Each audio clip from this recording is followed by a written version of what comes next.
U.S. announces $400 million in new military aid for Ukraine. For full news, please visit www.voanews.com. The United States is providing about $400 million more in security assistance to Ukraine as the fight against Russia's invasion enters its ninth month. The Defense Department said Friday that the latest package underscores the continued U.S. commitment to supporting Ukraine by meeting their most urgent needs, while also building the capacity of Ukraine's armed forces to defend its sovereignty over the long term. The U.S. now has committed more than $18.2 billion to Ukraine since the beginning of Russia's unprovoked and brutal invasion February 24, the statement read. The U.S. military assistance includes refurbished Hawk air defense missiles, funding for 45 refurbished T-72B tanks with advanced optics, communications and armor packages, 1,100 Phoenix Ghost tactical unmanned aerial systems, 40 armored riverine command boats, funding to refurbish 250 M1117 armored security vehicles,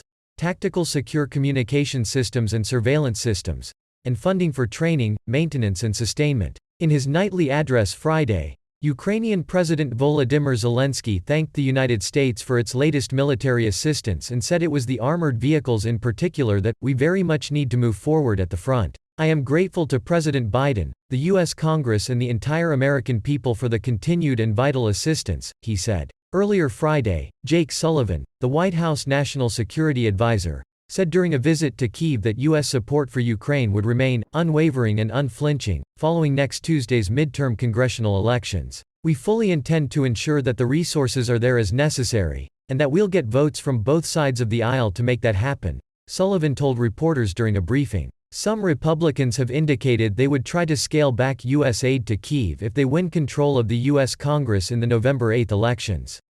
Last month, Kevin McCarthy, the top Republican in the U.S. House, said Americans should not write a blank check for Ukraine. Meanwhile, the Netherlands said it would spend nearly $45 million on T-72 tanks, as it cooperates with the U.S. and the Czech Republic on a shipment of 90 modernized Czech tanks. Ukraine also received the first batch of BMP-1 armored vehicles from Greece.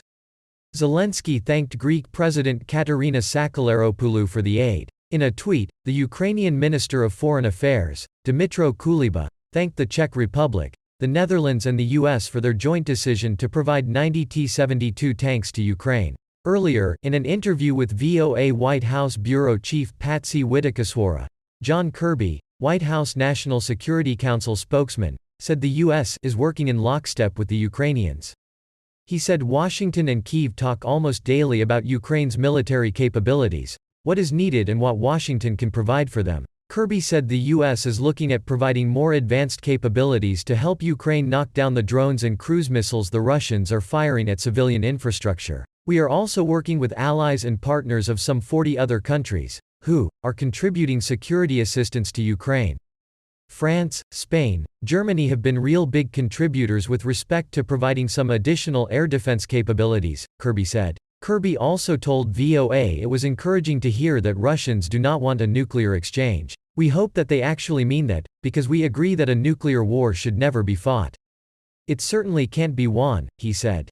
But, he added, Washington is judging them, not by what they are saying but by what they are doing on the ground. He was referring to Putin's mobilization of more than 300,000 reserves and Moscow's sham referendum in Ukraine to politically annex ground it could not occupy militarily, as well as to Russia's seeking help from countries like Iran and North Korea. Meanwhile, the Kremlin signaled it was withdrawing from Kherson, a region strategic for Russia for westward expansion.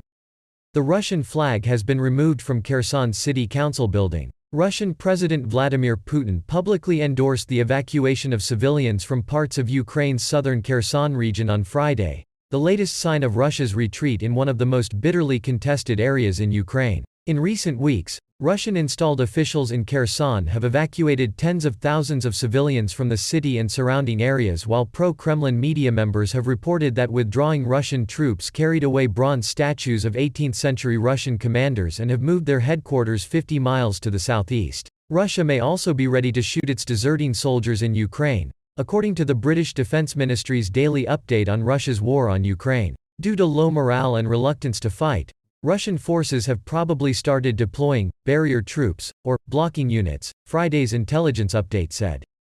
These units threatened to shoot their own retreating soldiers in order to compel offensives. The tactic of shooting deserters, the ministry said, likely attests to the low quality, low morale and indiscipline of Russian forces. Zelensky accused Russia of continuing to draft men to fight in Ukraine despite announcements that the mobilization was over. The truth is, in the regions of Russia and on our occupied territory, they continue to collect people to send them to death, he said Friday.